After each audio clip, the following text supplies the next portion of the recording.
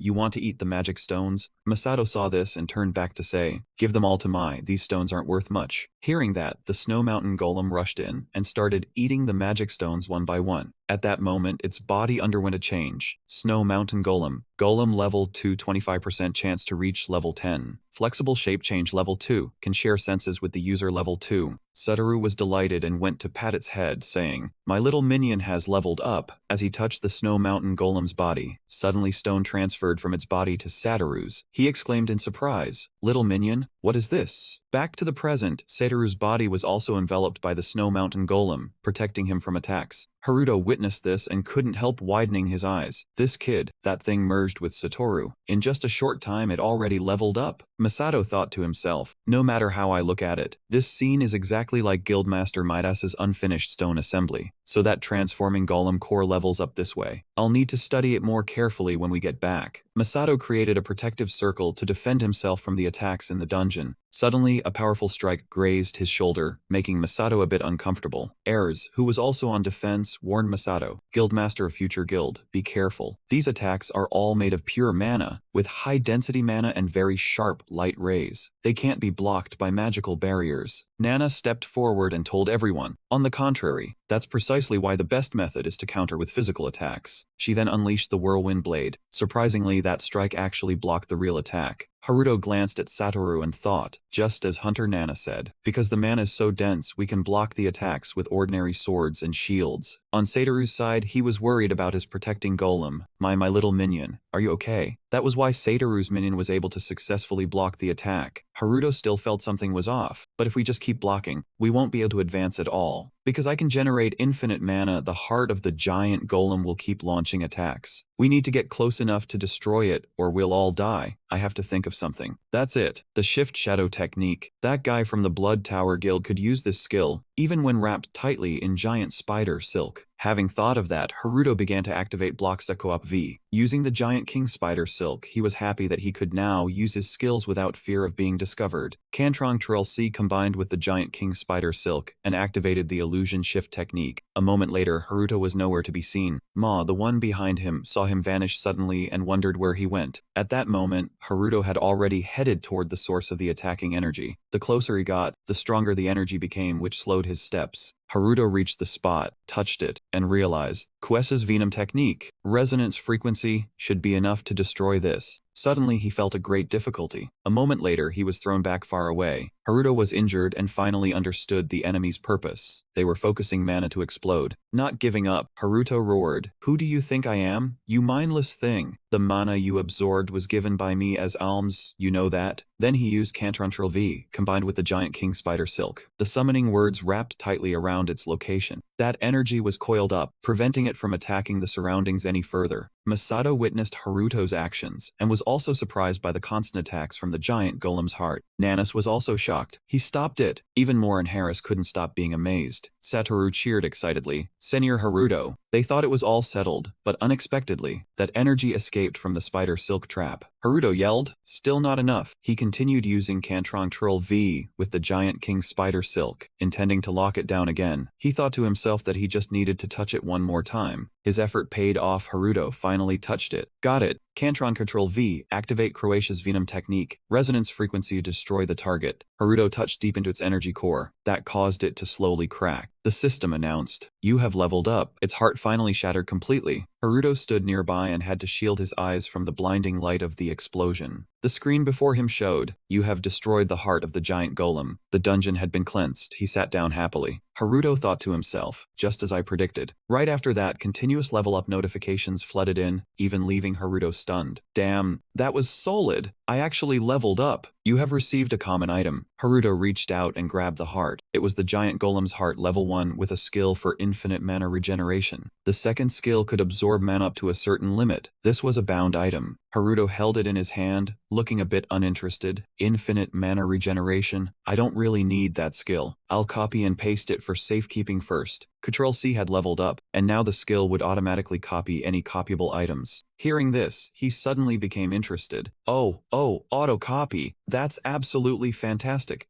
Satoru ran over to Haruto, emotional and wanting to hug him. "No wonder you're Senior Haruto. You're the absolute best, Senior." Haruto stopped him. "No hugging. Okay? You'll break my back." Just then, a voice called out, "Hunter Sano." Masato walked over to Haruto. "It seems you somehow obtained the giant golem's heart. Good job." Haruto just sighed. "Could you drop the somehow part?" Nanas also walked over and scolded Masato. "Can't you just praise someone properly? You're so petty, it's scary." Hearing that, Masato was flustered and didn't know what to say, just stammering reluctantly. Then Masato's tone turned serious. "Hunter Sano, I want to have a serious talk with you after we return." Haruto guessed what he meant and walked away, saying, "If you want the giant golem's heart, I'll sell it to you at a high price." Masato was surprised. "Huh? You're actually selling it to me?" Nana came over and advised, "Hunter Sano, this is an important matter. You should wait until we return to discuss it with the association before making a decision." Seeing his good deal about to fall through, Masato got angry. "Hunter Nanas, why are you butting into our beautiful friendship? Stop ruining it." Nanas didn't back down. "How can I turn a blind eye to such an improper transaction?" Masato fumed.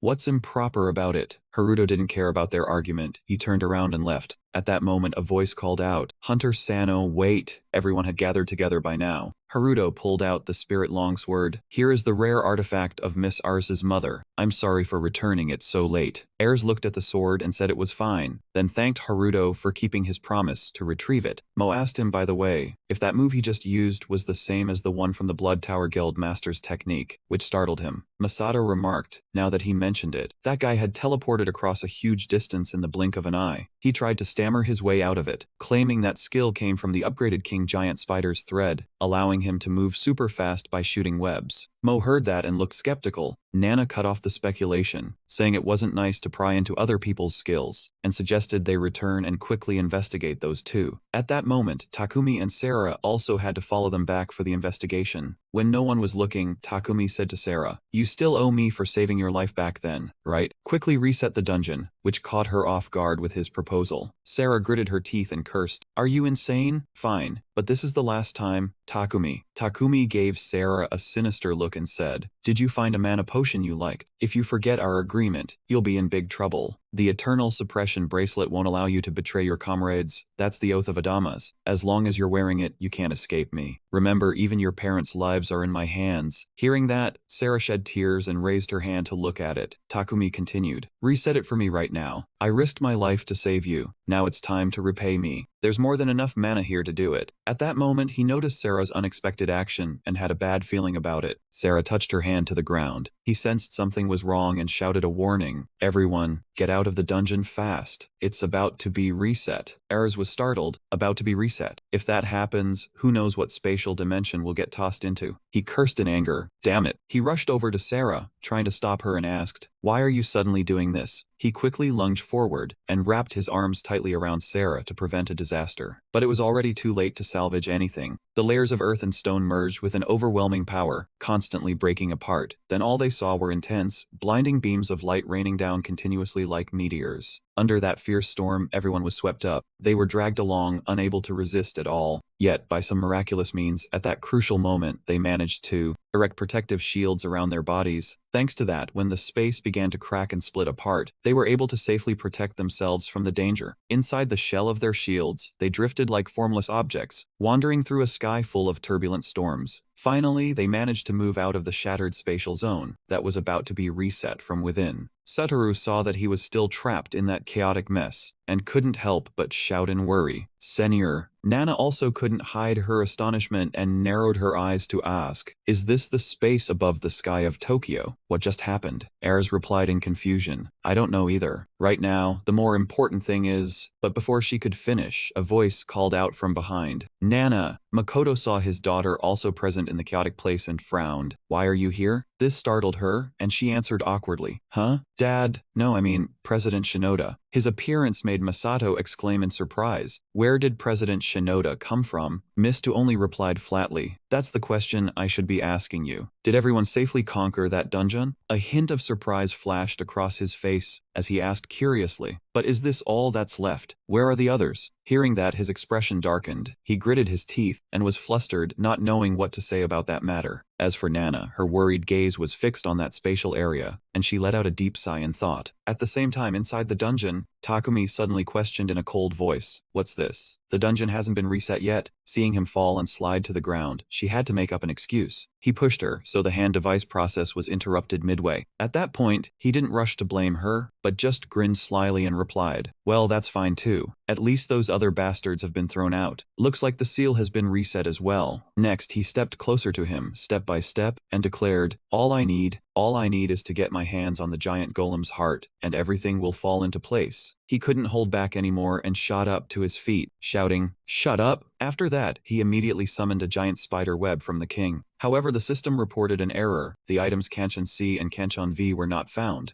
Haruto was stunned to hear those words, his eyes wide with shock as he exclaimed, "What do you mean, not found?" Sarah also had tears in her eyes, as if she wanted to deny everything. "It can't be. That means the object that got reset wasn't the dungeon, but you." He didn't believe her, thinking she was just joking. "My body's memories haven't changed, see?" Still, he opened his status window to check for himself. The information appeared, Haruto Sano level 1, HP 1515, MP 2020, Profession level 1, Skill level 1, Basic Defense level 15. The young man was dazed. Being level 1 meant he had reverted to his original state when he first awakened, so where were his skills? Not stopping there, the system displayed Kanchan C level 1, Kanchan V level 1, and one unidentified item that was available for use. This made him even more devastated, wondering if anything worse could happen. His skills had reverted to before he leveled up. Another notification about an unidentified item appeared, making him panic and think to himself, "What is this?" And in that moment, a long streak of blood suddenly splattered. Gatakumi had taken advantage of his dazed and depressed state to strike ruthlessly. It made Haruto even more pained, and he collapsed to the ground.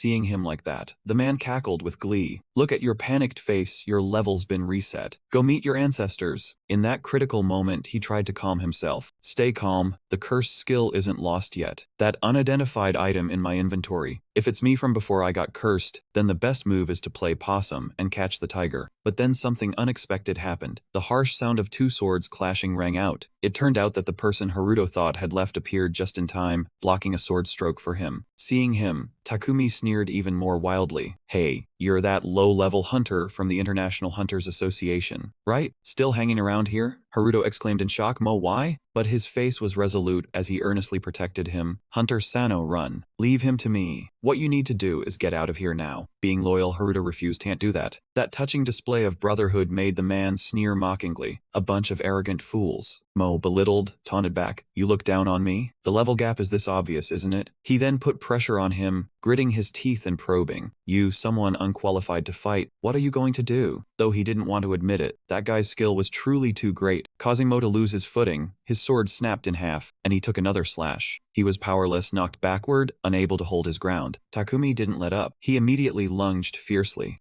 Well done. I was planning on kicking all of you out of the International Hunters Association anyway. Mo panicked, his face turning pale. Too fast, I can't dodge. If he took that slash, he was surely done for. Haruto, disregarding the danger, rushed out to block for him. With the fatal slash, he could no longer stand and collapsed in a pool of blood. Mo stared blankly, unable to speak. Why? Haruto only answered with difficulty. He's my prey, I don't need your help. Get out of here quickly. Takumi swung his sword again, his voice vicious. You talk too much. Die. He witnessed it and fell to his knees in terror. He thought he saw Sano Haruto being cut down dead. The man was so cruel that his whole body was no longer intact, terrifying. Sarah covered her mouth in fear, sobbing uncontrollably. Finally, Tammy's goal was realized. He held the heart in his hand, satisfied. Just as I thought, when that guy was reset, all the items returned to their original positions. His vicious gaze swept over her with excitement. Sarah, now you're the only one I can rely on, right? Seeing Sarah trembling in fear, he mocked. Don't make that face. He ended up in this dead end because of the reset skill you bestowed on him. I bet in his next life, he'll have to thank me. Thank you, sir, for ending his life, because he lost everything. As soon as he finished speaking, a familiar voice rang out and then faded. Give him a slash. That's right, thanks for killing me. Takumi clutched his wrist in pain, not yet understanding what was happening. The pain from his wrist made him collapse, drop his sword, and hold his wrist while screaming loudly. From within the light, Haruto calmly stepped out, sneering, I was worried you'd use that on me. Sarah, who had been sobbing, was stunned by his actions to the point of forgetting to cry. Mo saw him and stood with his mouth agape, horrified as if he had seen a ghost, unable to believe it. Takumi turned around in panic. What's going on? I just personally cut you down. Right after that, he quickly picked up the sword, his mind full of confusion. What kind of skill is that? Ignoring every advantage, he charged straight at Haruto like a madman, shouting, You bastard, what the hell are you? However, Haruto was one step faster, immediately activating the skill Spiderweb Summon V, summoning the king's giant spider silk. At this point, Takumi was still arrogant. He yelled, You fool, did you forget? Illusion Shift Technique. But he never expected that the skill Illusion Shift Technique had been displaced and could not be used. Takumi's face turned pale. He panicked and shouted, What? Damn it. Sarah, reset the dungeon quickly. Unlike last time, Sarah firmly refused his request. She didn't want to. Bound tightly by spider silk, Takumi still kept shouting, You damn dog, did you forget your deal with Adamas? If you don't want to die, act now. Her tears fell again, helplessly following his orders. His gaze slid upward, thinking, I was wondering why she would obey a scumbag like him. Then he observed carefully and finally understood. It was because of the bracelet. Next, without a word, he quickly stepped forward and rushed towards her. Sarah watched him suddenly appear before her, so startled she froze. Then, without saying anything, he grabbed the bracelet in her hand tightly, stopping her. Moreover, he used the Control-C skill, unleashing a frequency resonance poison from Croatia. In an instant, that bracelet completely shattered. Sarah's tears kept falling, and then she became dazed and empty. Takumi, having his scheme ruined by him, shouted madly, Stop, you bastard, I'll kill you! Illusion Image Technique. He kept shouting in vain, cursing, Damn it, why can't I use my skill? In contrast to his panic, he calmly replied, You see that? Next, he tightly gripped the sword in his hand, bringing it close to his face. Your skill is now mine. And that was the end. He straightforwardly sent him to his final resting place, the ending he deserved. The wicked Takumi finally received the karmic retribution he deserved for what he had done. He became even colder, walking toward the golem's heart. He slowly picked it up, lost in thought. All this for this thing to cause a jailbreak? Sarah also unconsciously watched, forgetting to cry as she heard him say, "How many lives have you taken?" Hearing these words, Mo also froze, stopping his hands, not knowing what to do. Then he saw him use the skill Spiderweb Summon C, reading the resonance frequency of Croatia. Then he coldly questioned, "A person like you doesn't deserve to possess this." Then he directly crushed it in front of everyone. At the same time, the system notification sounded. "You have destroyed a normal item of the hidden dungeon." Then it unexpectedly congratulated, "You have obtained a unique item." He looked at the diamond in his hand, a stunned expression on his face. At this moment, the system displayed a notification. "Snow Mountain Hidden Dungeon. Golem has been cleared." The large door slowly opened. The people outside immediately craned their heads to observe. "The door is open. Does that mean someone has cleared the dungeon?" They entered one by one, spreading out to Cirque. "What's this? Is anyone here?" A hunter quickly spotted him and called out loudly, "Ah, Hunter Sano." He heard the call and turned his head to look at the other person. The hunter approached and asked, "Huh? Guildmaster Shirosaki and Hunter Nanas aren't with you?" He replied, "During the battle, we got separated. But don't worry, they're probably together." Hearing that, they were immediately astonished. "So, Hunter Sano, you cleared the dungeon all by yourself?" As they spoke, they looked to the side at a man wrapped in bandages from head to toe, lying motionless on the ground. The surrounding hunters sat around, whispering and examining. He smiled at everyone and said, "Now that I've cleared the dungeon, let's go home." The next day at the Japanese Hunters Association, Masato and he sat stiffly in one place. Everyone in the room was actively discussing. Nanas was also attending the meeting. She closed her eyes to steady herself, her mind unchanging amidst the ever-changing meeting.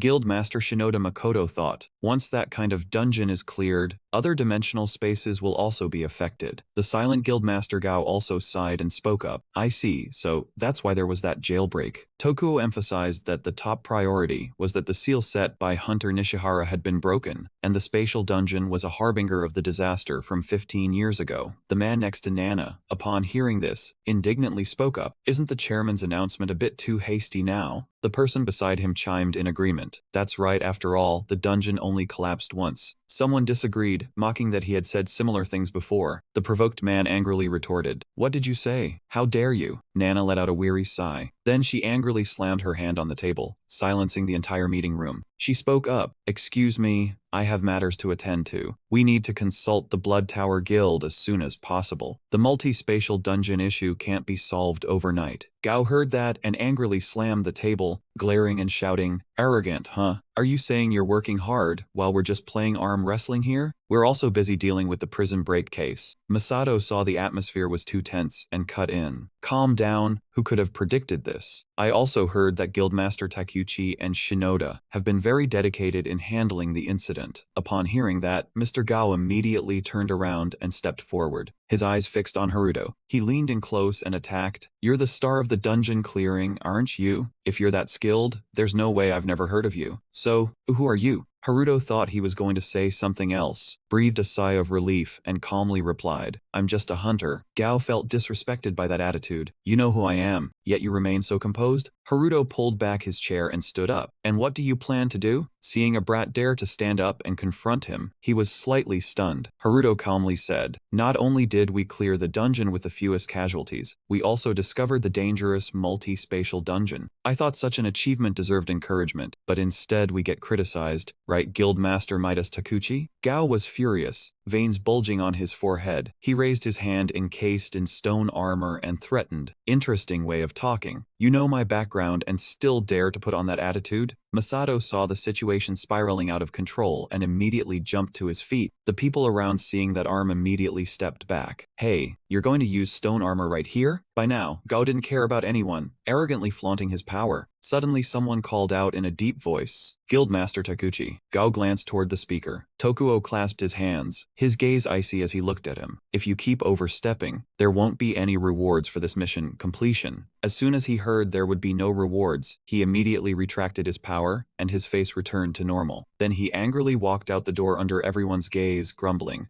I'm only backing off for the rewards." Haruto caught some interesting details and wondered, "Stone armor, huh? I wonder if I can copy that skill?" At this moment, in the office of the Hunter Association president, the group was summoned. Tokuo cheerfully asked, "Hunter Sano, right? Which organization do you belong to?" Haruto honestly scratched his head and replied, "I was a member of the Great Power Guild, but for some reasons I recently withdrew." Nana was surprised. "He's from the Great Power Guild." Tokuo heard that and praised enthusiastically. "A solo hunter without a guild has a hard time leveling up, yet you conquered such a high-level hidden dungeon, truly astonishing. On behalf of the association, I express my gratitude for your full dedication, Mr. Sano." Suddenly praised so much, Haruto was a bit embarrassed. "Thank you, sir." He thought to himself, "Does the chairman already know me?" Tokuo added, "I also want to thank the 2 members of the International Hunter Association. Do you have any plans?" Ayres happily replied, Right now we're preparing to go back to the organization to make a report." Before she could finish, the person next to her spoke up, "I think I'll stay here for a while." Saying that, he turned to look at the chairman and announced he would leave the International Hunter Association. Evening at Haruto's house. While Ayres and Satoru were happily playing Nana, Mo and Masato sat on the same sofa, making the atmosphere a bit awkward. Haruto helplessly looked at the group who had barged into his house. "Hey, this is my house. Late at night, what are you all doing here?" Mo casually replied, "I resigned from the International Hunter Association, nowhere else to go, so I'll be in your care." Ayres was still unhappy with his decision. "Mo, why did you suddenly decide like this?" He sighed and shook his head. "Ayres, I'm sorry, but I can't tell you right now." Satoru held a golem, happily laughing with eyes squeezed shut. "And me and this little minion, of course we have to stay with Senior Haruto." The golem, squeezed tightly, squeaked Q. Nana coughed a few times and then explained, "I'm here to deliver Sarah's request." She shot him a look implying not to lump her in with them. Haruto suddenly remembered and asked, "Speaking of which, where are those 2 now?" Nana calmly recounted, "Because Sarah refused to use her healing skill on Kurosaki, so he is currently staying in the hospital for treatment. Once he regains consciousness, he will be transferred to prison for interrogation. Sarah is still being held in the association's interrogation room. So far, she has remained silent, refusing to answer, and her only request is to meet you, Hunter Sano." Haruto was silent for a long while, deep in thought. Seeing that reaction, Nana confirmed her suspicion. "I knew it. He clearly has some connection with them." Nana rubbed her chin, thought for a moment, then suddenly remembered. Also, Sarah was a member of a famous girl group. Satoru overheard that and perked up his head, and now he realized why she looked so familiar. Haruto thought for a long time before speaking. "I think she was forced to sign an agreement and her abilities were exploited. I destroyed the contract ring she was wearing, so she probably has nothing to do with Kurosaki. I'll stop by the guild to meet her later." After saying that, he turned to look at the only person who had been silent since the beginning and asked, "Chairman Shirosaki, why are you here too?" As soon as Masato heard his name, he broke into a sweat and kept quiet. He pondered, trying to look serious. "There's only one reason I'm in this cramped room." Mo next to him looked at him suspiciously. "Is it because of the giant golem heart? If so, Hunter Sano crushed it back in the dungeon." Upon hearing this, everyone in the room was stunned. The entire room simultaneously lunged forward. The whole group stared at him with intensity. Masato angrily rushed over, grabbed him by the collar, and yelled, "Are you crazy? You destroyed a super rare item." He broke into a cold sweat, frightened, and tried to defend himself. "Hey, wait!" With that, he took out a red crystal heart and held it up in front of him. As soon as Masato saw it, his eyes lit up. "Oh." He scratched his head in embarrassment and explained, "The one I destroyed in the dungeon was just a fake." In his head, he figured that if he copied it, it counted as a fake anyway. This time, Mo was stunned and then horrified. The one in the dungeon was a fake. No way. If that's the case, how can it be considered a clear dungeon? If not, then what's going on? Just as you thought, he really... Masato stood up and switched to negotiation mode with him. 5 billion. You said you'd sell it to me, right? 5 billion deal. He recoiled in shock and exclaimed, 5 billion? Nana slowly explained to him, Hunter Sano, don't be too shocked. This item is worth more than 5 billion. At the very least, the guild will pay you at least 8 billion. Satoru suddenly wrapped his arm around his neck and looked at his phone. Hey, check this out. At auctions, rare items start at 10 billion. Watching the two of them whispering excitedly, Nana and Masato simultaneously grimaced. What's with that ugly display? Masato was so angry, he almost ground his teeth down. You think I went through all this trouble for nothing? Besides, you promised to prioritize the deal with me. Seeing that he still remained silent, he couldn't wait any longer and threw out an astronomical price. Damn it, how about 20 billion? He was shocked a second time. 20 billion? Masato was about to lose his mind. He shouted, "Still not enough? You named the price!" After everything was done, when the living room was left with only him, he leaned back on the sofa and smiled with delight. I can't believe he actually shelled out 20 billion to buy it. Thinking about it, a wicked idea popped into his head. So if I secretly take the copied and duplicated giant golem heart and sell it at some foreign auctions? The more he thought about it, the more excited he became, quickly grabbing his phone to search. He imagined the scenario and couldn't help but chuckle. I'll be stinking rich. He was so happy he rolled around on the bed in delight, and on top of that he had reached level 300 after this. Suddenly remembering the diamond he had obtained, he sat bolt upright. Ah, right, I was so caught up with money that I completely forgot about that rare item. He picked up the sparkling diamond and examined it. The system then displayed information. The item is currently sealed. Break the seal by pouring mana into the item. As soon as he finished reading that line, he smiled. Pour mana into it. Easy as pie. As soon as he poured mana into the diamond, it immediately sparkled brilliantly like sunlight. Then it flattened into a golden triangle, with the number 5 marked in the center. The system then displayed another notification. When all the multiversal fragments are collected, they will create a multiversal key, allowing you to set foot in any dimension. The multiversal fragments have the ability to attract other fragments. The level and number of dimensions that can be opened depend on the key's level. He looked at the triangle in confusion. Multiversal fragment. If I collect enough fragments, I can create a dimensional key. The number 5 meant he only had 1 out of 5, so he needed 4 more. But why wasn't this item automatically copied? He tried Ctrl-C, Ctrl-V, but the system warned that it was not applicable to this item. The more he thought about it, the more irritated he got. This is frustrating. I can't copy it. Meaning I have to collect them all myself? That hurts. Damn it, you have the skill but can't use it. How annoying. Suddenly, there was a knock at the door from outside. He looked up and said, "Come in." Moore opened the door calmly and suggested, "Hunter Sano, I have a few things I want to confirm with you." He was surprised to see him and asked, "Moore, you're still awake?" But the other didn't answer his question, and he noticed that the look in his eyes was a bit unusual. He quickly became alert, his senses sharpening. Sure enough, a second later, Moore drew a sword and directly threatened him. He jumped to his feet and shouted, "Moore, what do you think you're doing?" But he seemed not to care about his words and decisively thrust the sword forward. His eyes held a mix of danger and suspicion. The blade stabbed into his chest, causing him to... He screamed in agony as blood spurted out. The scene now shifts back to 15 years ago. Europe during the Great Calamity. Everywhere on the streets was under attack. A fire dragon with horns, around level 500 though considered low level among dragonkind, its combat ability was on par with high-level dragons. After fighting it for a while, the hunters ran away from the flames spewing from its mouth and told each other, "This dragon has fire attribute. First, let's hit it with some ice-type attacks." After agreeing among themselves, they turned back to destroy it, unleashing ice strikes. However, the dragon's power was too strong, causing the ice to melt as soon as it touched its body. A few hunters were even flung far away by its massive wings. They stood back and watched, panicking and saying to each other, "Not a scratch. I can't believe an S-rank monster suddenly appeared. We can't handle it on our own." At that very moment, the dragon unleashed another violent stream of fire from its mouth. Several hunters standing nearby were scorched by the flames, and screams of agony echoed everywhere. At that moment, 2 people stood watching from atop a building. One of them ran off, shouting to the other, "Mo, run! We're not strong enough to face this thing." The world was plunging into hell with the appearance of countless monsters, and I was a freshly awakened hunter, already mentally prepared to accept death. Mo stood frozen in place, still in a combat stance. Just then, the dragons flamed stronger, rising all the way to where he stood. Mo, as if accepting his fate, closed his eyes. Suddenly a voice called out, "You okay there, rookie?" Mo snapped his eyes open, thinking he was a goner. In front of him stood an incredibly fierce hunter, fully armed and armored to take down any danger. And then he suddenly realized who this person was. The world's top hunter, Frederick Hill! He was saved! The dragon that had been spewing fire moments ago was now impaled by a spear, hitting its vital point and causing it to spew blood. Its blood splattered toward Mo, making him flinch and step back. The dragon now spotted Mo and intended to attack him. It let out a furious roar, and then its body became covered in bulges, as if about to explode. After a moment, the dragon's body actually exploded. The explosion was so powerful that even hunters standing at a distance felt the shockwave. Frederick remained calm, just smiling slightly. Mo witnessed everything, his jaw dropping. Frederick is incredible. He then looked around but saw no one, surprised. But he was just here. No one's there. What's going on? Suddenly, a woman walked up from behind Mo and said, Frederick, I clearly told you not to use that skill in front of outsiders, didn't I? Mo turned in surprise to look at her, thinking, where did she come from? Was it her who just shielded me from the explosion? It turned out that Mo had been protected by that woman using a dome to deflect the shockwaves from the blast. Frederick then appeared, saying, it was an emergency. That was the quickest solution. There was no other choice. The woman walked over to Frederick, checked if he was injured, then without reproach said, true enough, that thing was already at high dragon level. If we'd left it alone, the whole country would have been destroyed. Frederick then turned to Mo and said, what you just saw, you'll keep it a secret, won't you, rookie? Mo flinched and quickly replied, of course. At that moment, some hunters arrived to inspect the dragon, staring in shock at its lifeless body. They split up and said, unbelievable, who the hell took down that dragon? And they tore it apart like this. Mo's group stood on the other side, hidden by the dragon's head, so the other hunters couldn't see them. Frederick called out to the woman with him, time to leave, isn't it? Yes. Mo then calmly stepped forward and introduced himself. I'm a newly awakened hunter. My name is Mo of the Mo clan. Please remember my name. Frederick heard that and smiled, then said, I won't forget you, Mo. Seeing that, Mo couldn't help feeling elated inside. Frederick Hill, the top hunter and wielder of the death transfer skill. Back then, I never imagined I would encounter that same skill again after he vanished. Back in the present, Mo wanted to verify his speculation, thinking it's too reckless, but I want to see it with my own eyes again. Please, if my guess is correct. Mo was startled, panicking about what came next. Haruto had somehow gotten behind him and placed a sword against his neck. He interrogated Mo, what's the meaning of this? Mo wasn't panicked. He just sighed, smiled slightly, and thought to himself, I knew it. Hunter Haruto really does possess a skill like Frederick's. He then said, sorry, but I really wanted to witness that skill again myself, no matter the cost. Haruto asked angrily, so you just had to suddenly draw a sword and beg me like that? Before he could answer, an unexpected voice came from behind Haruto. Satoru stood at the door, trembling as he pointed at the two of them, his face pale, saying, what just? Haruto saw him, sighed in frustration, and muttered to himself, oh man, why are you still here? This is getting complicated. Scene change. A while later, Mo kept bowing his head and repeating, I'm sorry Haruto, I sincerely apologize. Haruto was exasperated with him, saying, I told you that's enough. And who taught you Dujeza? For crying out loud? Dujeza is a Japanese custom where the person kneels and bows their head to the floor to apologize or make a request. Seeing him angry, Air spoke up, probably me. I heard that Easterners perform this gesture to apologize for serious mistakes. Haruto turned his reproach to her. You think you can just apologize after trying to kill someone? Mo still tried to beg forgiveness. I promised to make amends by siding with you. Haruto shouted in frustration. That's not for you to decide. Satoru cut off the argument, asking Haruto, so does that mean Senior Haruto really has a resurrection skill like Frederick? Haruto gritted his teeth in anger and said to him, who gave you permission to name it? Hearing that, Max Satoru's eyes lit up, and he exclaimed in admiration, top-notch kung fu! I didn't expect you to come back from the dead, no wonder you're so strong. Haruto at this moment didn't bother to explain, just silently sighed and thought to himself, whatever, letting them misunderstand is fine too. Suddenly, he remembered something and turned to tell everyone. By the way, Miss Ayres hasn't returned yet? Haruto asked, but Ars didn't answer. The girl pulled out a triangular metal object and said, I have something to tell you. Seeing that object, the young man was startled. Is that? Scene shift. The whole group had sat down. Haruto asked Ayres, your multidimensional fragment suddenly resonated? Ayres nodded. Yes. I followed its reaction and came back here. I was surprised too. My fragment is number 1 and Sano's is number 5. How did you get yours? Haruto recounted. When I destroyed the giant golem's core, it dropped as a special reward item. Ayres was also amazed. I see a unique item, huh? This is definitely worth researching. Then she told about the origin of her fragment. The multidimensional fragment I have is one of my mother's personal belongings. According to the records she left behind, these fragments resonate and attract each other, and that was just proven. Hearing that, he thought to himself, so from now on, finding the remaining fragments will be easier? Suddenly, Satoru sat up straight, stared at the multidimensional fragment and asked, by the way, what does it do? Ars explained, if we collect all the fragments, We can form a key to open a multidimensional gate. Haruto jumped up, surprised. Can we really open a multidimensional gate, like the multidimensional dungeon we discovered earlier? At his surprise, Eris calmly replied, yes. She continued explaining, if there is a multidimensional dungeon like the one hidden beneath Snow Golem Mountain, then once the key is complete, opening a doorway between dimensions is entirely feasible. After hearing that, Haruto deduced her purpose. So you came to Japan to search for traces of your mother? And also to find information about the multidimensional circuit. Ars didn't deny it and said bluntly, that's right. Both my father and mother believe they are still alive in some dimension. He then comforted her, I think so too. I can't believe they would have died so easily. Setoru wondered, if so, why haven't they returned? Maybe they don't have the key, or the gate only opens one way. The little golem suddenly cried out.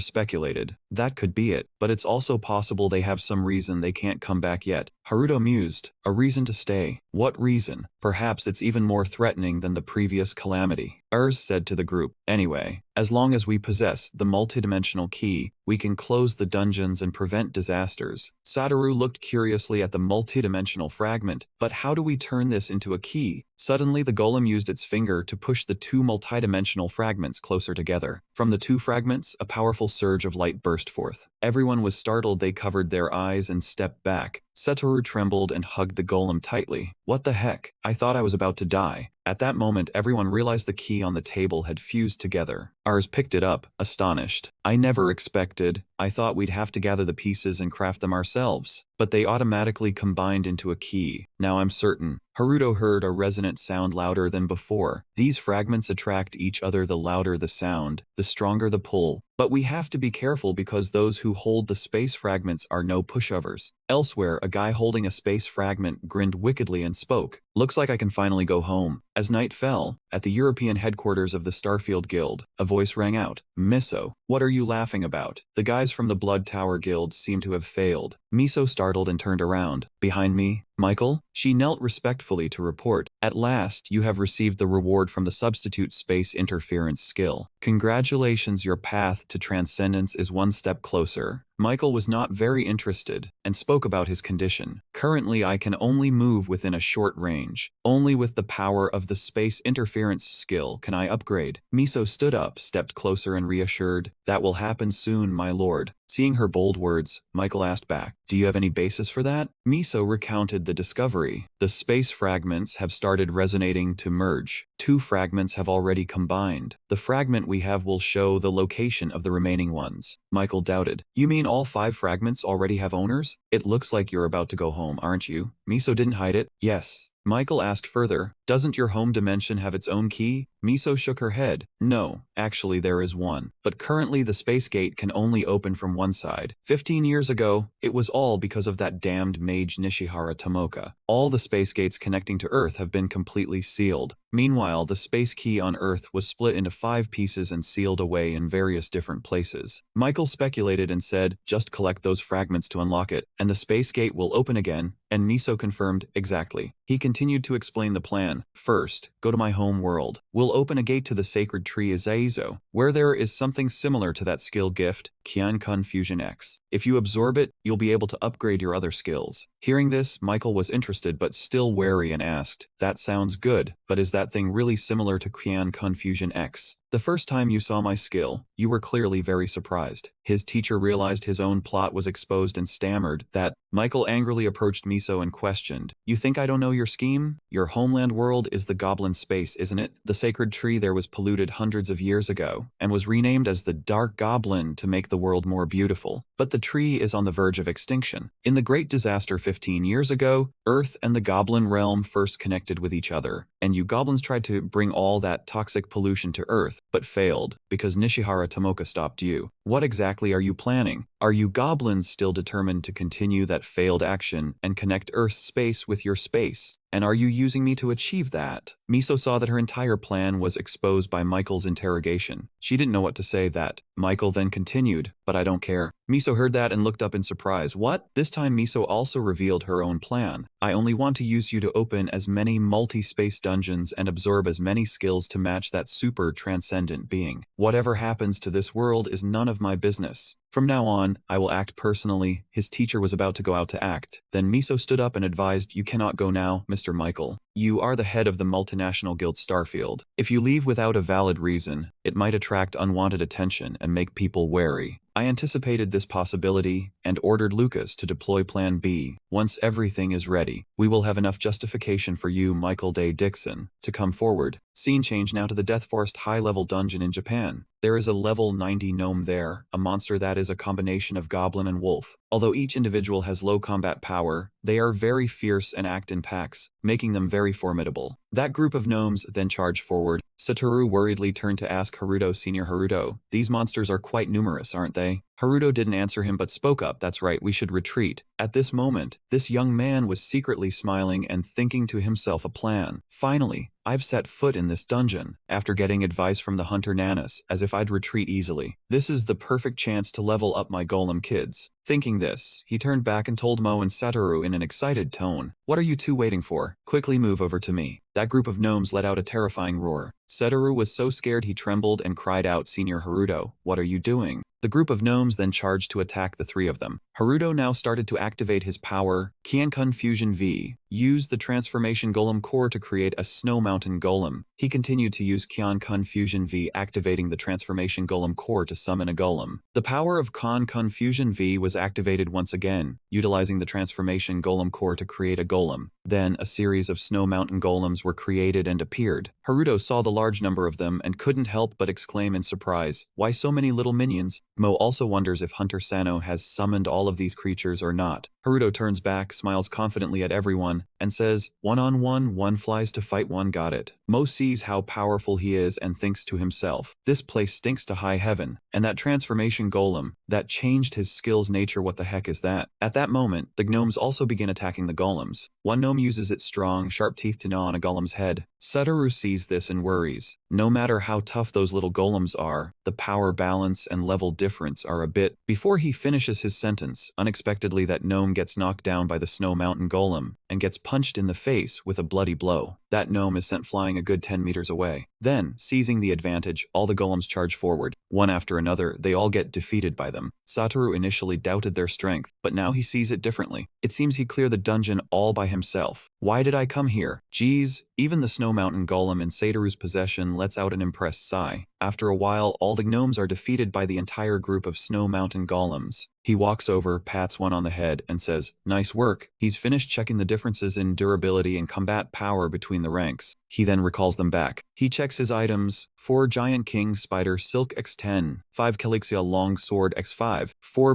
Bear King Claws X10, 6 Transformation Golem Core X10. He looks at the screen, calculating that he doesn't have enough inventory space to create a golem army, given their current size. It will take quite a while to realize this idea. I wonder if there's a better way. Satoru walks over and suggests to him, if you're worried about something, why don't you ask Guildmaster Shirosaki Masato? He doesn't care about what he says and replies, why ask that old man? Satoru cheerfully says, well, he's the same dungeon master, so he's sure to know something. He hears that and excitedly asks back, really? Then let's go right now. Brother Mo, hurry up. Mo sees the two of them like that, just shakes his head and chuckles softly. All right, I'm coming. I shouldn't have left the International Hunter Association in the first place. At this moment, the whole group is on their way back to the organization. He turns to Satoru, who is driving, and asks, hey, is this your car? Satoru smiles and says, yeah, a birthday gift from my dad. He is surprised and says, I see. Satoru doesn't care much, just smiles and continues, not to mention, this car is super handy. He sees the boy so calm and thinks to himself, it just hit me. This kid is the son of Guildmaster Shinoda, the head of that powerful guild. What a shameless brat. At that moment, he receives a call. He answers and says, everything will go smoothly. Miss Nanas, you're heading to the association now. Understood, I'll be there right away. Satoru asks curiously, a sudden call like that, what's going on? He checks his phone and says, I don't know either. He thinks to himself, great, it must be about that Sarah girl. Well, either way, I have something to talk to her about. He turns to Satoru and says, Satoru, can we speed up a bit? Sure. Scene change at the Japan Hunter Association in the interrogation room. Everyone is standing in the observation room, looking outside. Sarah remains silent, not saying a word. Nana tells him, she insists on only talking to you. She hasn't eaten or drunk anything for 3 days now, but she still stays silent and uncooperative. He turns to Nanas with a request. Can we request to turn off the recording during our conversation? Nanas tells him, sorry, but but the nature of the investigation doesn't allow it. Hearing that, he sighs and calculates silently, well, forget it. If the truth about my skill gets exposed here, I can still copy her skill to reset everything back to the beginning. My top priority right now is to copy it. Then he enters the interrogation room, carrying a glass of water, and places it in front of Sarah. He pulls out a chair, sits down, and says, "Here's some water, help yourself." Sarah stares at his face with a cautious look. Then she picks up the glass and drinks it all. She says, "Now I'm no longer dehydrated." He then speaks first. "You want to know about my ability, right? My infinite mana regeneration." Sarah also tells him, "If you agree to help me, I'll cooperate with the investigation." He sees progress and responds, "But first I need to confirm a few things." "Sarah, that reset ability of yours. You're also troubled by that cursed skill, right? Is your skill Triple Z?" Sarah doesn't deny it but confirms, yes. He now has a realization in his heart. Knew it, I'm not the only one cursed. In other words, if I can copy her skill, then all C++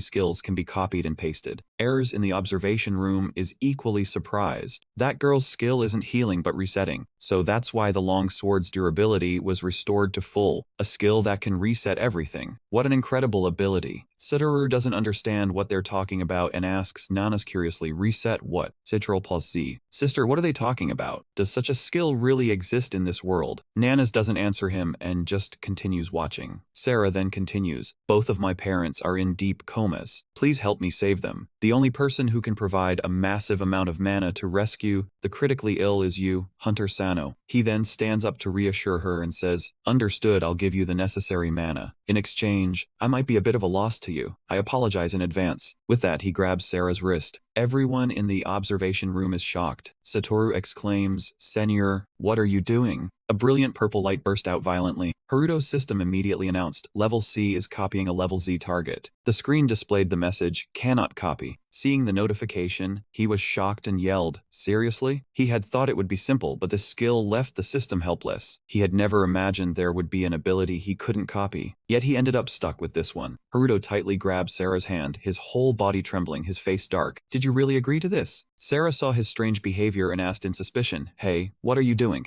Only then did he realize his action was inappropriate. He awkwardly let go, looking confused. "Oh, sorry." Faced with his demeanor, Sarah immediately felt embarrassed. Before he could calm down, the system displayed a red notification before Haruto. "Skill Control Z, a special ability that cannot be copied. But if you eliminate the target, you will absorb the skill and satisfy the condition. Then you can copy the ability normally." After reading the text, his face darkened. Eliminate the target means kill? His inner self struggled fiercely. Would doing that allow him to copy normally? Could he face it? He looked towards Sarah, who still had wide, astonished eyes, and inwardly cursed this damn system. In short, to copy the skill that resets everything, he had to kill Sarah. It seemed impossible. His heart and reason kept fighting, but he still craved that skill. Is there no other way? I can't just wait for her to grow old and die naturally, right? Suddenly at that moment, Shinoda Satoru pointed ahead and asked the girl beside him, "Why do you think the window suddenly opened?" Faced with this question, not only was Nana stunned, but Mo was also speechless. Nana stepped forward to take the microphone, looked at him with an unusually serious expression, and asked, "Hunter Sano, what's wrong?" Haruto heard Nana call his name, turned around, scratched his head, and laughed it off. "It's nothing, everything's fine." Nana didn't press further. But behind that innocent smile were deep calculations. He decided to slow down and wait for the right moment. Alright, then it's time to test patience. First, he would fulfill Sarah's wish, earn her trust, and then find a better solution soon. Thinking that, he immediately turned and proposed to Sarah, "Let's go to your parents' place now." Sarah's eyes welled up with tears as she happily replied, "Yes." Seeing her eyes, Haruto was shaken. If he really couldn't find a better way, he could just team up with her. That same afternoon at Central Hunter Hospital, the six of them walked along the hospital corridor, listening to Sarah tell her story. Haruto was shocked and asked, "Poison mana?" Sarah calmly replied, "Yes, my parents were attacked by a mysterious monster during the Great Disaster, and this hospital is the only place that accepts patients infected with poison mana." Haruto looked at the petite girl before him and suddenly felt an unusual sympathy. "So they are being treated here?" She must have had to side with Takumi because of the expenses. Remembering this, he turned to Nana and asked, "Takumi is also being treated here, right?" Nana walked slowly while answering, "Yes. He is currently in the hospital's underground basement. After he recovers, we plan to move him to a prison cell for investigation." When she finished, she turned to Sarah beside her and asked with concern, "Are you worried?" Sarah gently replied, "I'm fine. At this moment, Mo seemed to notice something. A blond man wearing a beret just passed by him. Mo instantly recognized this person, turned his head to look at the other's back. Why is that guy here? At this moment, in a room with guards standing watch strictly, another person approached this place step by step. The guards saw him and quickly ran over to stop him. Stop, this is a restricted area. Unauthorized personnel are not allowed to enter. He was the blond man who had just passed by. He held out a piece of paper to the guard and said, "Thank you for your hard work. Here." The guard, not understanding, reached out and took the paper. On the small piece of paper was written Ctrl F. The guard looked at the paper awkwardly. What's this? Ctrl Fs? Don't mess around. But just 1 second later, the paper suddenly appeared with a stream of strange black smoke, startling the guard stunned. Huh? The black smoke then grew thicker, surrounding the two guards and slowly swallowed them. The two could only let out a single cry before falling silent. When the smoke dissipated, both of their eyes had turned pitch black, gloomy like people who had lost their souls. The blond man took off his hat and ordered, "You two bring the one imprisoned inside out immediately. Do what needs to be done, then come back here." The two guards immediately replied, "Understood, my lord." Then they ran inside together. The man walked into the room and approached a strange object. He summoned a dark energy sphere in his hand and calmly looked at it. He recalled Miso's earlier instructions. "Lord Lucas, I have a task that only you can do." Lucas asked in surprise, "A task that only I can do?"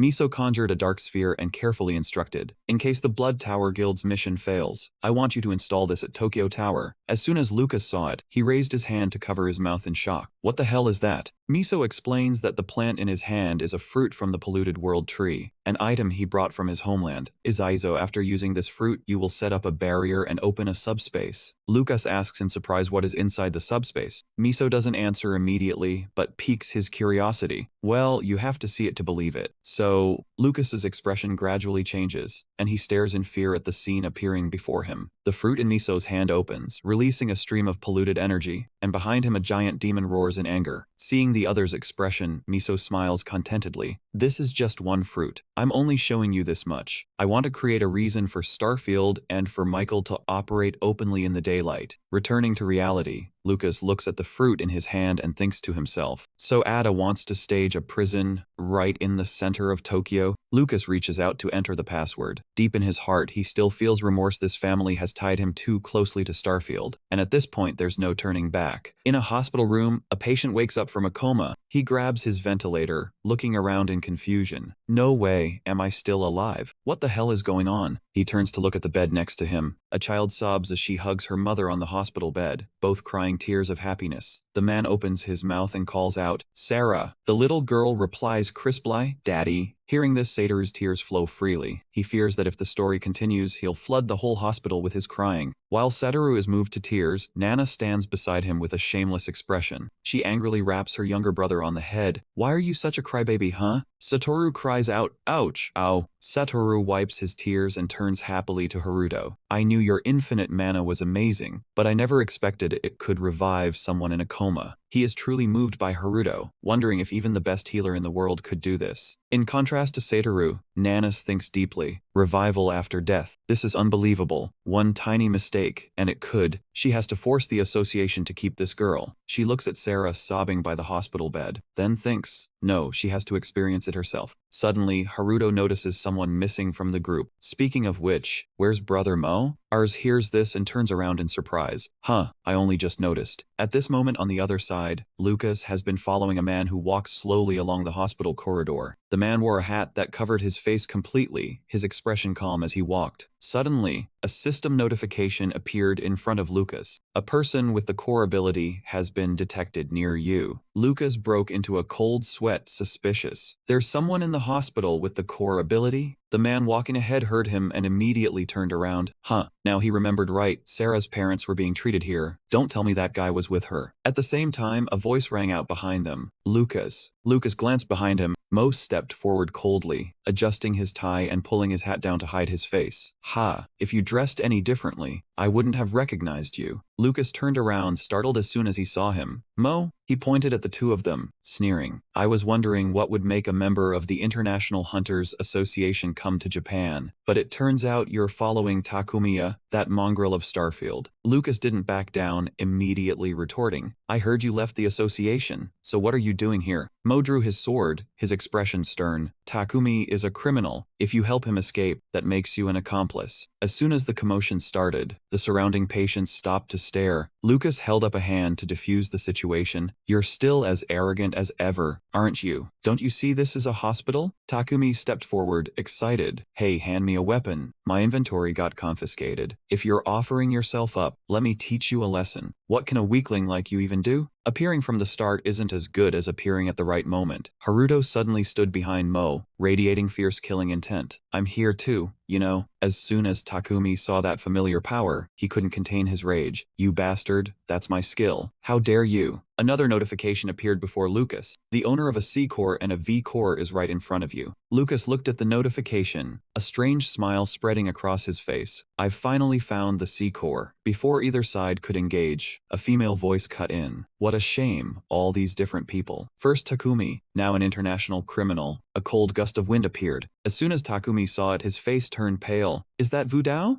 Lucas looked at Takumi's expression and guessed in his mind. So this is the final boss coming on stage to settle things quickly, huh? Nana stroked her hair, a hint of anger in her voice. I just remembered my horoscope today said I'd be super unlucky. She made an excuse to blame it, then stepped closer to them. As soon as Nanas appeared, she attracted a crowd of onlookers outside, who gathered around to watch the drama. Look, Hunter Nana is holding a weapon. What's going on here? Takumi glanced at the person beside him and gave a bitter smile. Looks like we won't get out of this peacefully. Lucas remained silent, not responding to him. Just then, 2 handcuffs were thrown onto the ground, right at their feet. Looking at the strange circles at his feet, he quickly realized they were suppression devices. Nana spoke expressionlessly. If you two put them on voluntarily, we'll settle this peacefully. Understand? The sooner this ends, the sooner I can go home. Unexpectedly, Takumi let out a contemptuous laugh. Hey, are you trying to humiliate me? With that, he reached out and grabbed the collar of a girl beside him, causing her to scream in fright. Takumi didn't actually want to fight. He threatened, get it, we're in a hospital. I can grab any patient as a hostage. If you don't want anyone hurt, just let this slide. As soon as he finished, Nana leaped up like a gust of wind. She stomped straight down on Takumi. With a single kick, he was sent flying like an arrow to the end of the hallway. His whole body slammed hard into medical equipment and the brick wall. He was immediately injured, spewing blood on the spot. Nearby patients witnessed the scene and started shouting, "Hunters fighting, run!" He now stood watching Nana approach, terrified and marveling. That attack just now was so fast his eyes couldn't follow. Suddenly, she turned and called out the name of the person beside him. You're not the same kind of person as Takumi, are you? Let's settle this peacefully together. Hearing her offer, he didn't know how to react for a moment, lowering his head to avoid her gaze. Then he looked at the pitiful Takumi behind him. Takumi and I are not the same. He lowered his head, recalling a time in the past. When Mitsuki Nyan asked him to bring the evil fruit of the world tree to Tokyo Tower, he had asked, "Why me?" Mitsuki Nyan explained, when the world tree is polluted, it produces black mana. Ordinary people who come into contact with black mana will be poisoned. Ada looked him straight in the eye and said, but you're different, aren't you? You, the Blood Tower Guildmaster, are the same. Hearing this, he suddenly realized. So Takumi is also. Noticing he had caught on, Mitchell continued. Yes, he is also a subject banned by international treaties. He uses black mana to nourish his skills, and to make the evil fruits of the world tree germinate. One needs skills that use black mana. He thought about this and suddenly felt self-loathing. In other words, he thought about what he had done to those 2 guards. He sighed, letting out half a sentence. No different from Takumi. Thinking that, he replied regretfully, I'm afraid I can't agree to your offer. Nanaskami looked displeased. He slowly drew his sword, speaking to himself. You see, I need him. I have to get him out of here at all costs. The moment Nana saw the weapon in his hand, her expression turned serious. That sword is... Mo behind him gritted his teeth in anger. Angelus rapier. That guy seems really serious now. Haruto, upon hearing this, was surprised. What did you say? Mo looked at him holding the sword coldly and replied, That is the heirloom treasure sword passed down in the Lucas family, the Holy Knight family of England. It is also the only sword of its kind in the world. Although it is on the same level as Cao Asian's long dragon sword, that sword focuses more on thrusting techniques than slashing.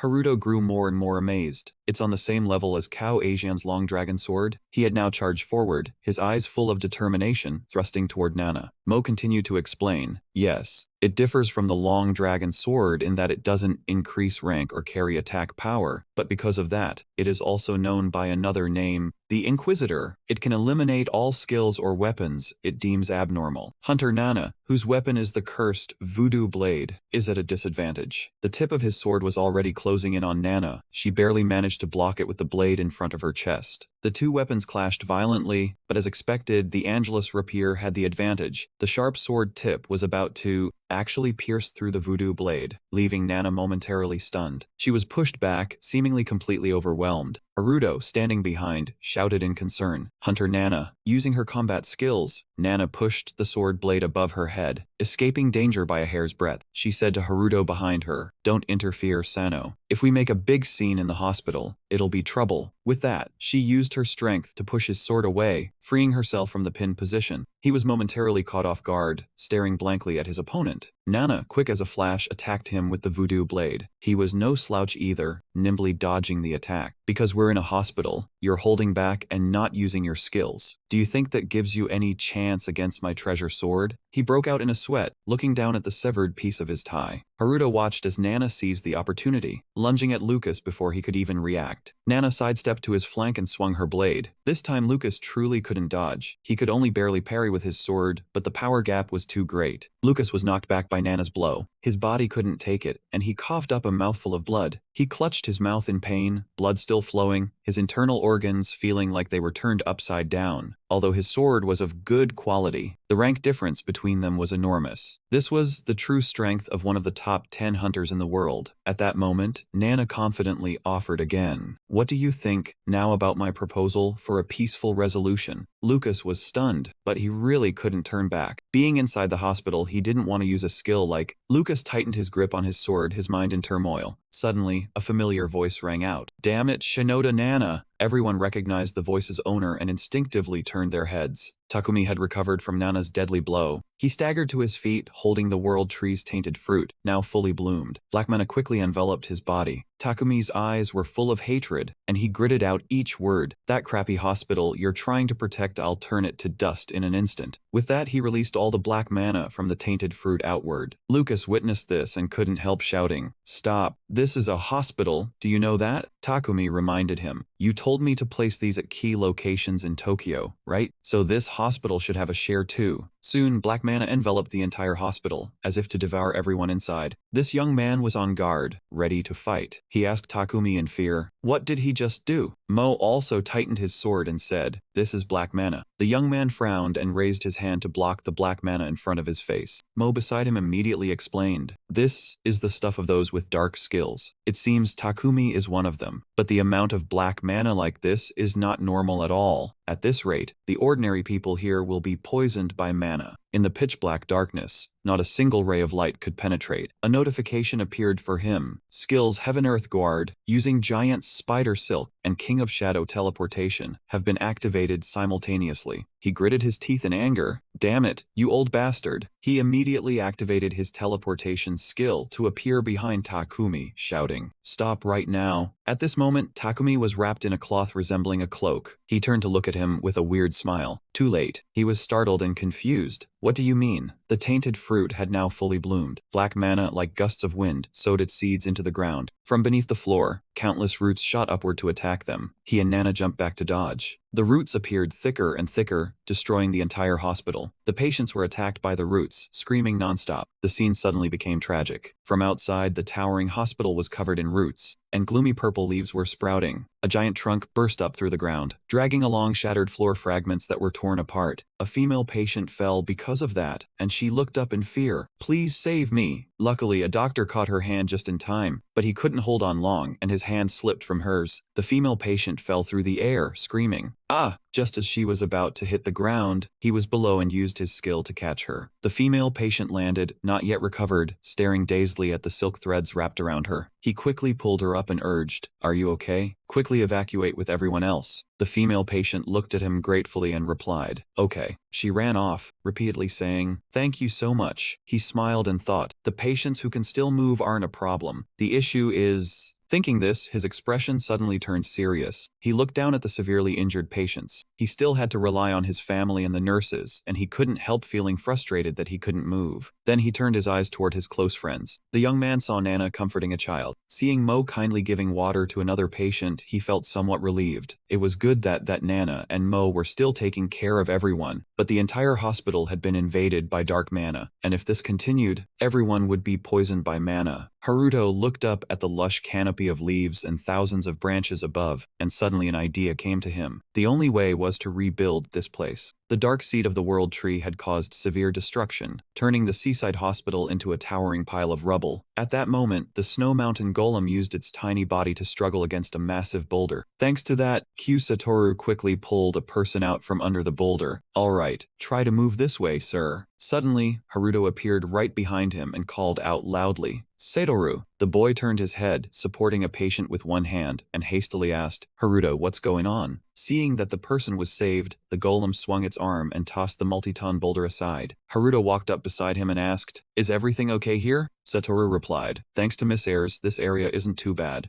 Haruto was a bit surprised and asked again, "Ayres?" To explain, Satoru carried the little subordinate and brought him to a giant crystal pillar. Haruto tapped the crystal with his finger and asked doubtfully, "Is this ice?" At that moment, Ayres and the other patients also appeared, and she explained, "Yes, that's from the ice leg." Ayres was reinforcing the barrier as she replied, "We can protect this area from destruction, but we can't completely block the spread of dark mana." Suddenly, the ice surfaces on the outside shattered. Shards fell onto the golem's head, annoying it. Haruto saw that Ayres, Sarah, and the other patients were all safe, so he sighed with relief, "Glad you're all okay." Then he stepped forward to brief Sarah on the situation. "The entire hospital has been severely damaged by that strange tree, and now dark mana is spreading at an alarming rate. The situation is critical. The only plan I can think of is to rebuild the hospital back to its original state. Can you do it?" Sarah looked straight at him with determination. "I can do it. I can even distort time and space in a dungeon. Besides, with Sano here, I won't have to worry about running out of mana." After discussing, the four of them began to act. They immediately moved close to the tree trunk. Satoru, holding the golem, opened his eyes wide in amazement along with it. "It's even more terrifying than I imagined. Is this the source of everything? Where did it come from and how did it cause trouble?" Haruto turned back and explained, "Takumi, he escaped and summoned this thing." As soon as they heard the name, the three of them were startled. Satoru couldn't help but shout, "Takumi escaped?" Sarah thought of him and couldn't contain her anger. Her mind was filled with hatred. "He knew my parents were in here, yet he still decided to act. Why? So he doesn't care whether my parents live or die." "Takumi, you..." Ayres seemed to understand Sarah's feelings. She bowed her head and fell silent for a few seconds. Haruto stepped closer to Sarah and said softly, "Then let's begin." She nodded decisively, "Okay." Then Haruto stood behind her and continuously transferred mana to help her maintain her state. Sarah placed her hand on the tree trunk and began to use her skill. The entire space suddenly seemed to tremble, and everything became somewhat chaotic. Even Haruto was overwhelmed by this power, and he barely managed to keep himself stable. The tree seemed to sense the threat. The roots that were digging into the ground suddenly retracted. On the other side, Nana also seemed to sense something unusual. Mo was no exception. He stood still and looked toward the source of the disturbance. From the outside, the roots also began to withdraw, revealing huge gaps. Inside, all the roots gathered together to form a layer. That layer blocked right in front of Sarah's eyes. Dark mana began to converge from all directions. Then it attacked toward Sarah. She tried to endure, preventing the dark mana from entering her body. Haruto immediately sensed something wrong and worried. Did the tree just release dark mana? Damn it, Sarah is in danger. He noticed that she was being constantly attacked by dark mana. Without any hesitation, Haruto ran quickly toward her. Then, as fast as lightning, he activated the copy-paste skill and used a giant spider web. He embraced Sarah and used his spider web to block the stream of dark mana. The dark mana rebounded and blasted outward, creating a huge explosion. The two energy streams clashed violently, forcing Haruto to exert all his strength to withstand it. Ooh-waha! Not long after, the dark mana also dissipated. Haruto held Sarah tightly in his arms, then collapsed to the ground from exhaustion. He set Sarah down and slowly stood up, his whole body still emitting a large amount of dark mana. Satoru rushed over worriedly. "Senor Haruto, are you okay?" Haruto looked at him and replied, "I'm fine. Sarah seems to just be unconscious. But Senza, the reconstruction plan has failed." Ayres and Satoru both felt disappointed, but also relieved that the two were safe. Haruto, sweating, sternly instructed, "Satoru, from now until reinforcements arrive, you must ensure the evacuation of patients outside. If you delay any longer, they will all be poisoned by mana." Although young Satoru was very mature, he quickly put Sara on his back and then sped off. Got it, I'm on it. The golem, though small, ran very fast, and even took the lead to guide him. Haruto then turned to the international female hunter. Miss Ayres, you know what this is, right? Satoru pointed towards the middle of the tree. Ayres was a bit surprised to hear his question, but she quickly gave an answer. According to the records my mother left, it is a plant from another world, a different dimension from ours. The role of this tainted fruit is to transport harmful impurities from its parent space to ours. Because its parent tree is in another space, it is impossible to restore it to its original state. Ayres looked at the shape of this tainted tree and concluded, but this tainted tree also acts as a barrier, so they must have planted 3 or 4 more at other locations in Tokyo. Haruto was startled upon hearing this. 10 minutes later, at the Central Hunter Hospital. Outside, the scene was still extremely desolate. Just a few minutes ago, this hospital was bustling with people coming and going, and a second later it looked like a house abandoned long ago. The dispatched rescue workers immediately directed the quick transfer of patients in need of emergency care. Others immediately responded, "Clear the way." Inside, Mo never stopped working. He used his skills along with another hunter to continuously filter dark mana out of the air. A mage beside him kept urging the other, "Hey, hurry up and purify the dark mana." But the other was equally rushed and replied irritably, "Shut up, I'm trying, but it's not working at all. If this keeps up, it's like just dumping all the mana outside." The entire hospital seemed to be covered by Mo's barrier to block dark mana from escaping, but the amount of dark mana inside did not decrease at all. Takyu-o looked at the scene before him, extremely uneasy. A tainted world tree right in the heart of Tokyo. Even seeing it with my own eyes, it's hard to believe. At this moment, Haruto's group also gathered and came before them. Nana's bowed her head in apology. "I'm sorry, President Tokuo, we have issued a red wanted notice for Takumi and Lucas." Gao, still in a provocative and mocking mood, said, "Didn't expect Takumi to have the skill to escape right in front of the world-famous Hunter Nanas. This is Lucas' fault. If that guy is involved, then we can directly escalate the matter to Starfield or the International Hunter Association." Masato, who had been silent, also spoke up to analyze the issue. Although this can be considered a fast international level problem, after all, Takumi and the Blood Tower still belong to the Japanese Association. They could use that excuse to dodge responsibility, like, "Why are you questioning us about an incident caused by Japanese hunters?" Upon hearing him say that, Gok turned his head in annoyance. A second later, Masato angrily ground his teeth and added, "Well, no need to worry, I'll catch that Takumi by the neck soon enough." Suddenly at this moment, the surrounding space shook violently. The people around also began to sense a bad omen, panicking. "Why is there an earthquake?" That mage struggled to stand steady, wondering, is the hospital about to collapse? At this moment, another person hurriedly ran over to report, "President Tokuo, something big has happened." Tokuo immediately asked, "What is it?" The man said breathlessly, "We just received a report about a second dark world tree taking root in Kita Ward."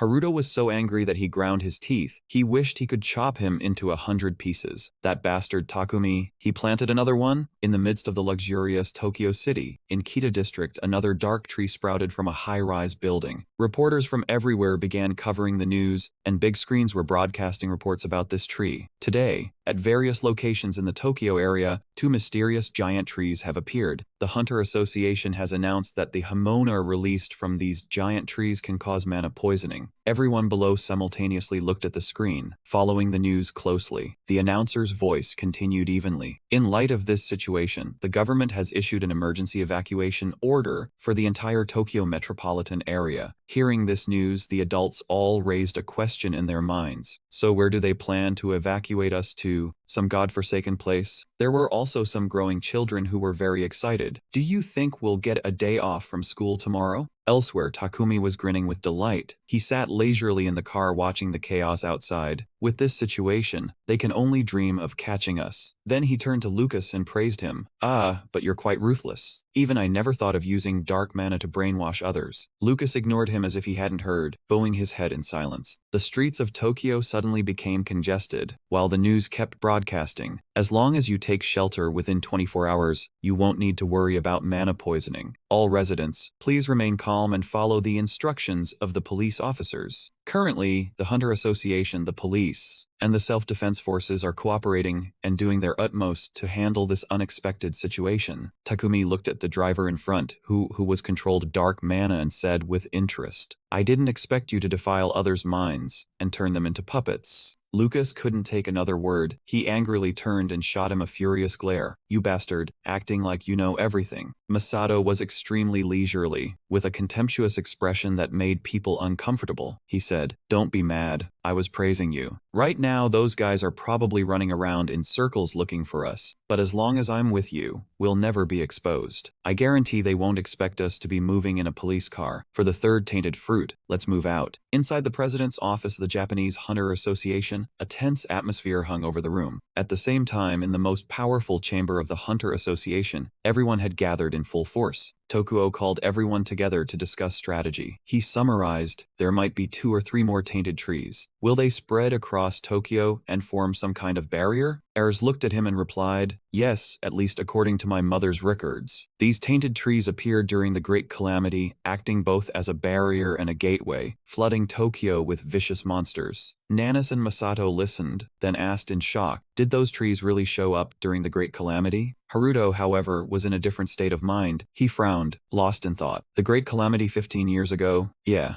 15 years ago, a strange kind of tree also sprouted. Where the tainted tree appeared, its roots began spreading, piercing into the roads, blocking traffic, and threatening people's lives. His father and he had the misfortune of being attacked by those roots in their car, barely managing to weave through. The young boy sat in the car, terrified, and looked up to ask, Dad, are we going to be okay? His father strained at the wheel while comforting him.